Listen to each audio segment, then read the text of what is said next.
I know. It is tempting to make this Anthropic story because Anthropic makes it very easy because they ask for regulation. They build the safety brand. There is an absolute irony to this, and honestly, it's hard to ignore. But if we stop at the irony, we miss the critical lesson. It is not unique to Anthropic. If frontier models become powerful enough that every major lab would eventually face the same kind of pressure, think OpenAI, Google, XAI, whoever comes next. Until now, no one saw an export ban coming into this equation. So what happened when an AI economy discovers that its entire revenue estimation is off by an administrative order? Following this question, a few more threads that we should pull here. Start with how much model risk have ordinary companies inherited without seeing it coming?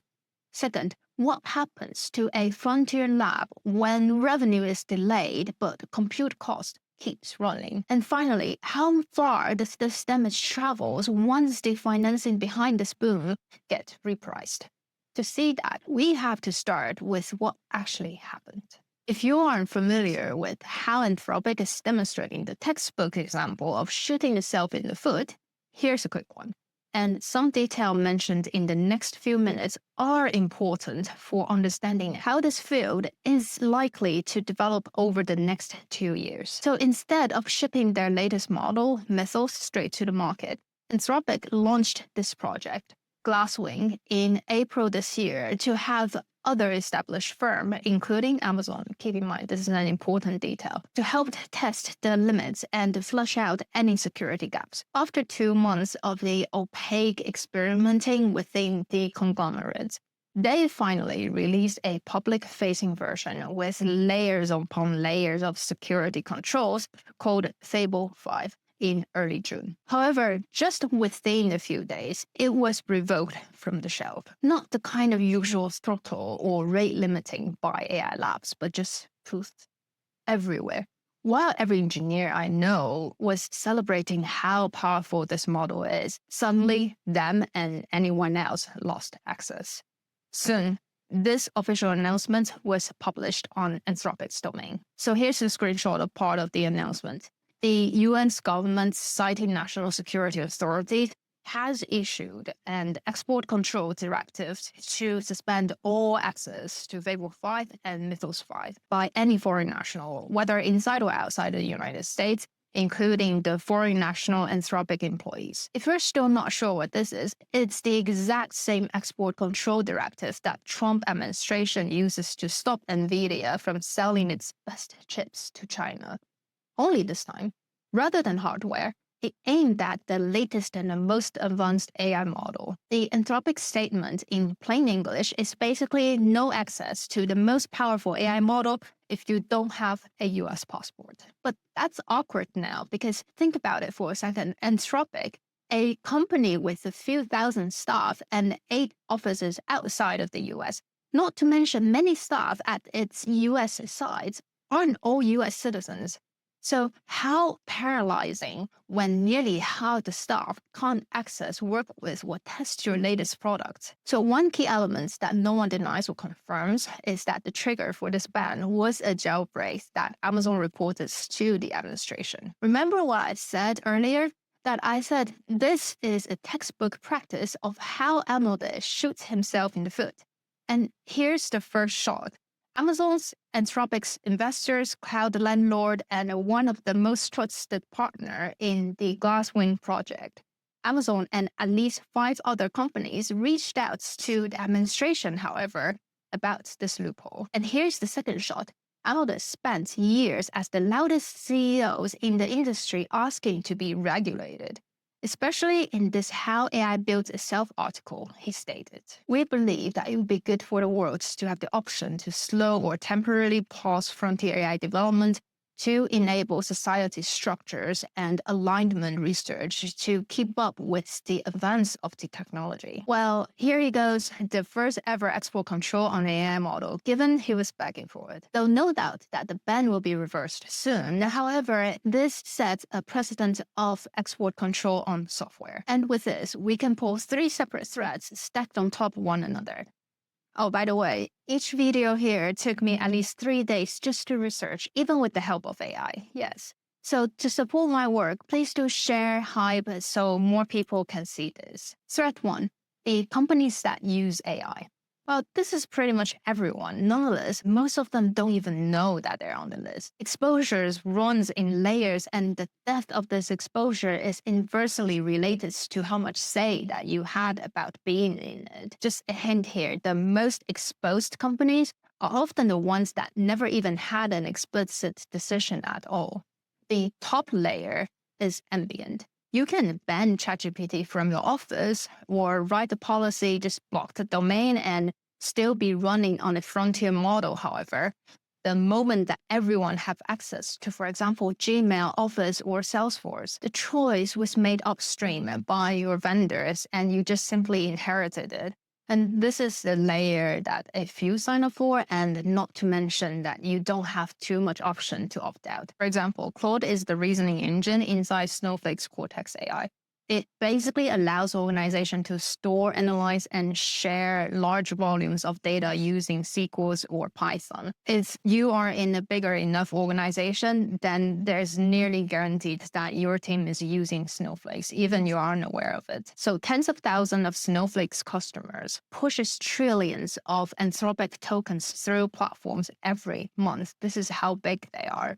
Especially when Anthropic shipped it to Fable 5, Snowflake had it live nearly immediately the same day, which means it also had the pullback in the products the same week that Fable was banned. So unlike pre-AI days, the risks were mostly offloaded to third-party software, but now, clients of those firms must also keep track of which AI partners is under the hood and what risks that they may be exposed to, which basically defeated the purpose of you buying a third-party software in the first place, which is to offload the risk. If we continue with this Snowflake's example, you will see what I meant. To start with, you didn't want to run a data warehouse in-house, so you made uptime and maintenance their problem. A part of the trade stopped working for something that you didn't have to worry about before, i.e., the regulatory status of a frontier model to vendors removed from anything you signed.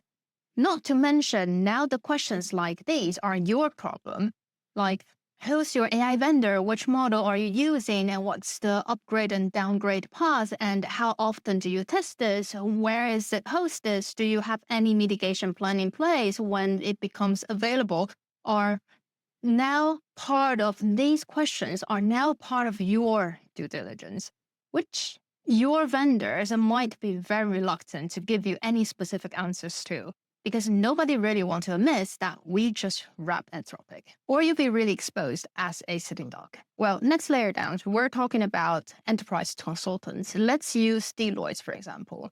In the Deloitte and Anthropic partnership announcement, here's what they said. Deloitte's clients can now contact the account teams to discuss deployment options. Enterprise can visit the page to explore how Claude can transform their operations, and so on. The same shape repeats across a lot of big consultants, regardless the AI labs they work with, either Anthropic or OpenAI. They all have the same thing. The model gets wired into how firm builds its hour and how it recommends the integrations when pitching to its clients. So it becomes part of the margin in their consulting practice. Anthropic actively wants them deeper in, more seats, more usage, and that's reasonable for an AI lab until you hear what happens to this export control. Because from now on, anyone who bases their client's latest workflow integration on the frontier AI model is one directive away from being entirely useless or from needing several more months to redesign the whole system. And this isn't the worst yet. The worst is the joint venture contracts that those PE firms signed with the AI labs. For example, the OpenAI joint venture deals or the Anthropic joint venture deal. I actually have delivered a detailed analysis on this. Please watch this video here, including the risks to the parties involved. The private equity firms might not yet have realized the risks that they have exposed themselves, the portfolio companies, and their limited partners to. This is so much worse than the others because this joint venture is explicitly tied to the AI labs they partner with. By design, they can't switch provider that easy. And for all these layers we talked about how companies depend on the AI labs, none of those are problems with a clean fix because you can't just say, I will only sign a contract when the risk is covered. Because the truth is, no SaaS vendor will ever cover this risk. In fact, most contracts have thought about this in the worst way, because every uptime SLA carves out downtime caused by force majeure. Like in this case, a government export control order is the textbook excluded event. So if you're left unequipped and the standard contracts are no longer defensible on their own, what about insurance? Okay, that's a good line of thought. My insurance covers it, but unfortunately, the answer is no, for the exact same reason. The relevant cover is contingent business interruption and tech E&O, and both centrally excluded act of government and regulation action. So yes, you can insure against your vendors failing, but you cannot insure against your vendors comply with the law. And this is the exact worry I have and I talked about a while ago in this Kidnapped by Anthropic video, that the Anthropic's enterprise terms handed you no liability, no granularity, and no human in the loop, which you have to sign anyway because you don't have a better alternative. I think any other AI labs have more or less the same clauses. With this export ban, it is the exact same thesis as what I talked about, but only the villain swapped it out because this isn't any of the contract term got worse, but a new party walked on the stage that isn't bonded by any of the contract terms at all because they are the law. So the question that a sane strategist or a CEO, whoever in that position should ask, has now shifted. If you used to ask, is my vendor reliable? Now you need to ask one more. Is my vendor's regulator reliable? Which no procurement process was built to answer these kind of questions, and no SLA can be drafted to cover them. And before we move on to the next thread, for most people, a poll like this shows up as feature inside Snowflake, Salesforce, Shopify, and the rest of the SaaS platforms that runs the online economy because the frontier model dependency is now baked into all of them. A frontier model is now substrate under the companies that run the rest of it. And the thing about substrate is that you only learn how much was standing on it the day it was switching off. Just one more before the next thread. Many people were arguing that Fable/Mythos isn't powerful enough to justify the ban. I believe they fucking missed the point. If not this model, the next one will run into the exact same situation. The model dependency is only the tip of an iceberg, the only obvious point of impact, and most people stopped here. However, we have only started because the impact is so much deeper than you think, and this export ban becomes another straw on the AI bubble camel. By the way, if you know anyone who needs a reality check, be a friend, share this. Threats to the labs and the debt underneath them. Threat 1 was about the companies that runs the model. Threat 2 is about the AI labs themselves and their exposure to a government off switch that has almost nothing to do with the model and everything to do with the calendar and spreadsheets. Amodei has done the math out loud, which is rare and useful. But we do need to double check the math once they release the S1. So Amodei told Dagesh Patel that a frontier lab buys its compute years before revenue, which is very true because it's a much better deal than if they buy it on demand. It meant pay for its arrival and that the gap between two is the whole risk. So in his example, timing error can be ruinous. Or if the growth rate is 5x a year instead of 10x a year, then you know then you go bankrupt. And no hedge on earth fixes it because you cannot unsign a multi-year compute contract once demand shows up late.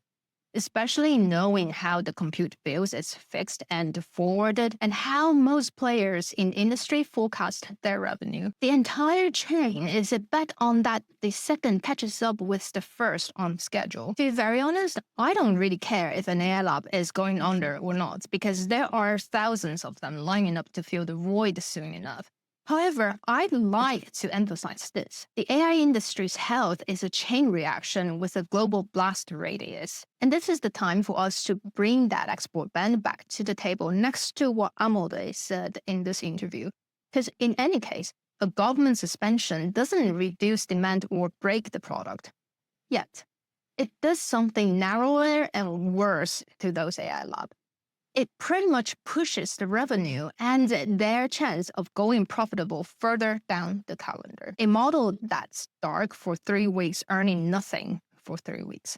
While it goes dark, the labs revenue line on that model is simply switched off because the cost line was committed years ago and runs regardless whether a single query is answered. The data centers still draw power, the contracts still come due, the chips still depreciate on schedule.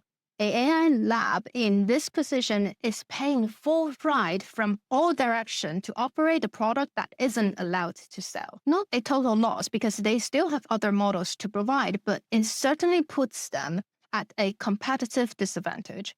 This is precisely a variable Amodei named fatal. His bankruptcy case, as mentioned in the interview, was the revenue arrived late while spending was resumed. A government suspension is a forced involuntary version of exactly that, a delayed to time to revenue. Amodei likely never imagined that it would be imposed from the outside. So the regulatory risks, the company risks that we talked about in thread 1, plus the bankruptcy timing risk that mentioned by Amodei, they are pretty much sequential events that eventually leads to delayed revenue. And since we're here, I'm doing something that no one else can provide. I am pushing this one layer deeper, the neocloud provider. How can we forget about them when talking about AI revenue risks? Most of the compute capacity is rented from these neocloud GPU landlords like CoreWeave. CoreWeave closed Q1 2026 with roughly how much debt you will guess? 25 billions in debt, and most of the debt were largely raised against 2 things. 1, the GPU themselves as collateral. 2nd, the customer contracts that promise to pay for them. The kind of product risk that we talk about in thread 1 of this switch off is really only the tip of an iceberg. It reaches all the way down to one line in the credit agreements that turns it into a question mark. 3 caveats because the bear case is easy to overstate. First, it involves the take-or-pay contract. These kind of contracts usually oblige the lab to pay for its reserve capacity whether or not it uses it. So if a latest frontier model goes dark, the lab still owes CoreWeave the check. In the short term, yes, the data center keeps getting paid regardless, given it's on their contract. However, the real damage really is to the credit narrative rather than the day one cash flow. In the long term, a take or pay contract is only as good as tenant's ability to honor it. And a suspension that threatens the tenant's solvency threatens not just the check, but the debt these new cloud companies own. And second point, which is worse than point 1, because if you think deeper, how this kind of debt was priced, they were priced to the full forecast. What does it mean? It means that CoreWeave's roughly 100 billion backlog assumes that the labs keep renewing and expanding for years. But what if the labs ends up paying without taking as the worst case scenario in the take or pay contracts, and the labs is not going to be likely in the position to sign the next one. And the last point, which is the worst, is how these debts earn their ratings in the first place. Because if you dig deeper into it, you will realize these investment grade stamps on neocloud's loans actually rest on their customers' credit worthiness, not the neoclouds. So continuing with this CoreWeave example, their paper thin margin and the negative retained earning would not clear the investment grades on their own. So the rating was pretty much based on CoreWeave's clients firm, just like Anthropic, Microsoft, and OpenAI. Basically, the lender is betting on the data center's tenants will be long-term tenants and never be late on rent, which means this kind of administrative export ban is catastrophic for both AI labs and the data centers. And as the law of finance, risk that goes up gets repriced. CoreWeave's debt and the debts that every new cloud setting under every frontier labs now carries a hazard that it has never underwritten to carry. Now, I want to emphasize again that this isn't uniquely Anthropic's problem. They are the first, but likely not the last. When those loans were underpriced, banks don't stay around for long. You'll see the neocloud's cost of capital raise. GPU rent goes up, tokens get more expensive, adoption slows, and the labs feel it. The shock wave hits everyone in the chain. So if you think this is the end of it, then you are so wrong. Because the banks got their money somewhere else to lend to John in the first place. So here comes my third thread. The real consequences are never borne by the rich and powerful, but those fates who are never in their own hands. Let's slow this down a little, because the bet was financed, and financing runs through a chain that no one can keep track of. So if we follow it one hop at a time, shall we start with private credit fund originated the loans, and the regulated bank lent to those funds, insurers buy in alongside them, and the pension funds sit behind the insurers. On page 33 of this FSB report, it flags that AI accounted for more than a third, that's 34% to be precise, of private credit deals in 2025. What will add to this load is that the administration signed an order in 2025 that opened ordinary 401ks to private credit, widening the base of people standing under the chain without even telling them that they have joined it. If you aren't sure what that means exactly, let me give you an example here. When a teacher or a firefighter in New York pays into their state pension, there is a chance that this money ends up in, for example, Blue Owl's $7 billion of digital infrastructure fund. This is a pool that builds and owns data center that AI boom runs on. Even though the pension might not be set up to bet on AI, they were buying infrastructure. The asset class that's meant to be dull and safe. Just think toll roads or pipelines or warehouses. However, data centers just sneak into the exact same portfolio. So now this teacher lives in New York who has never opened a chatbot, couldn't name a single AI model, and has no idea that his monthly pension check now leans on those data centers to stay full, and the AI labs renting them to stay solvent. While the banks started to notice the risk already because they have the privilege and have been offloading data center debt since early 2026 before it chokes them. Now, what to watch? With the threads that I've just pulled, here are some signals that would confirm my arguments above, or kill it. The good news is we don't need to wait till an AI bubble to pop or the bankruptcy headline to verify them. So here are some signals to watch. First, the re-release clock and the Anthropic IPO language. Anthropic quietly filed to go public in early June at nearly $1 trillion of valuation, just days before the end. So 2 things to watch. First, how long Fable and Mythos stay dark. Second, whether the IPO timeline slips or if it seeks to raise more during the IPO. Given the institutional investors will start asking whether a company that the government keeps signaling out can be relied to stay at the table at all, a change of their public offering direction is for sure. I'll read the S1 once it's available, so stay tuned. Second, the demand. When AI's customers start pricing everything in, this is the only lever the enterprise actually controls and the strongest signal for most people to read. It only takes a few enterprises to concede that the risk is real.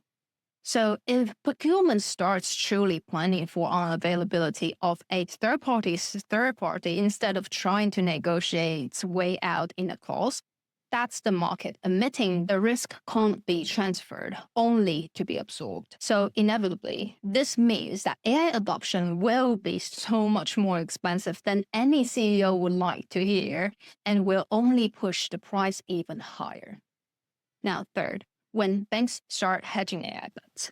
When a bank doesn't want to carry all the risk on a pile of loans, it can pay outside investor to absorb the first losses if those loans sour, and the fee is a real-time signal of how much default risk of those investors think that they're taking. Banks are actually already rearranging this on the data center debt, as we talked about just earlier, like Morgan Stanley reportedly among them. If that fee climbs, the people selling the protection are going to charge more to stand behind the loans, which means the default risk is being priced in. And just keep an eye on it, because this move, while everything still stays healthy, which is why they beat the bankruptcy hairline, because you don't want to only act afterwards. Now, last but not least, whether Rival starts using the 30 days window. On June the 2nd, the administration signed an executive order basically creating a voluntary framework for an AI lab to handing government up to 30 days of pre-release access before shipping. So what you need to watch is basically whether OpenAI, Google, and SAI start quietly routing frontier releases through the windows. If they do, the voluntary has become an approval gate through the back door, basically. The way these things always arrive. Not by mandate, but because opting out will become something that you have a lot more of explanation to do. This is sort of a Chinese-style approval landing in the US, and it would also mean Mythos didn't just set the precedent by accident. Well, I hope this one has helped you to see how unstable this Uno Tower has become. This AI industry's load-bearing assumption has failed in plant side just because there's one order. And this is a reminder exactly of how young this is and how unreliable this whole supply chain is, from the technology to the infrastructure to the financing. Now, watch this next.